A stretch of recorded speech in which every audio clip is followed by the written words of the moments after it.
بعد آماده شد.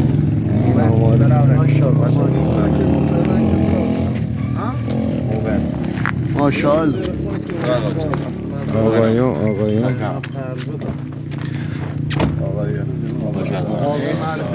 از مازندرانی دوستا سامانه، دوستا محسنه. بله آقای خسروی، یه تندیس کوچیکی ما زحمت کشیدن بچه ها همه گروه به نام پیشکسوت عشق بازی. کسی که هنو رو دستش تو توقی بازی یا تو نروازی نی اومده آقا.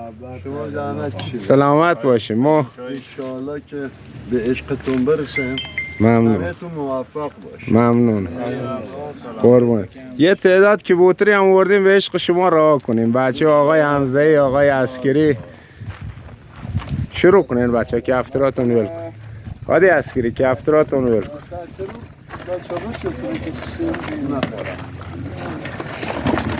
ماشاءالله ماشاءالله توقیا، ماشاءالله ماشاءالله ماشاءالله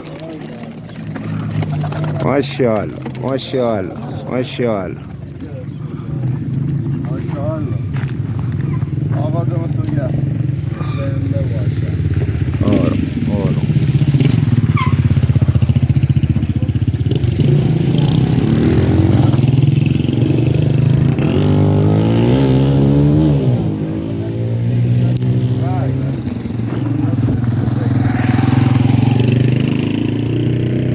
اونایی که همراه کفترا مشدن اونا الان میرن. از کیان؟ از هادی. دو تا زادون سپیده هادی. هادی چند تا هست؟ احمد 3 تا پلنگ معلقی، 3 تا دوم سفید. همینم. تو ساسپنگ فکر کنم رفیعی. سبز پلنگ ما اشما چند؟ نه، سبز پلنگ ما همراه. نه ساله. خدا کن بخورم به هم. اشما چند؟ فقط خدا کنه همدیگه رو بگیرن. سبز پلنگ اومد چسبه داره نه ها. فقط با هم برن خدا کنه. با هم برن. که با خود آشنا باشن یه خود دورتر میرن. نه آقا، نه الان مسیر حرکت کردن دیگه با امید خدا. قدم رای هم نی ولی میره.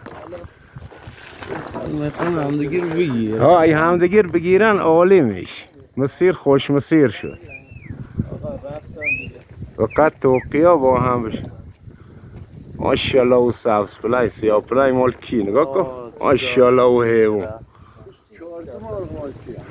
این 4 تا 2 تاش توقی هن آقا، 1 تاش زاغیه. توقی آقا صالح هن. زاغ ما ساله. سیاه پلنگ رفت. نگاه کن. سیاه پلنگ جلوتر از ماشاءالله ماشاءالله چه حرکتی کرد. رفت. توقی های هم رفتن ساله. اینجا بودن الان. رفتن همه دنبال هم رفت. اونم دوست داشتی آیده. خب آقا به افتخار خود تو یک کفی بزنه. به افتخار آقای خسروی یک کف دیگه بزنن. انشالله همیشه سالم باشی. سال دیگه همین موقع ما بیام خدمتت آقای خسروی.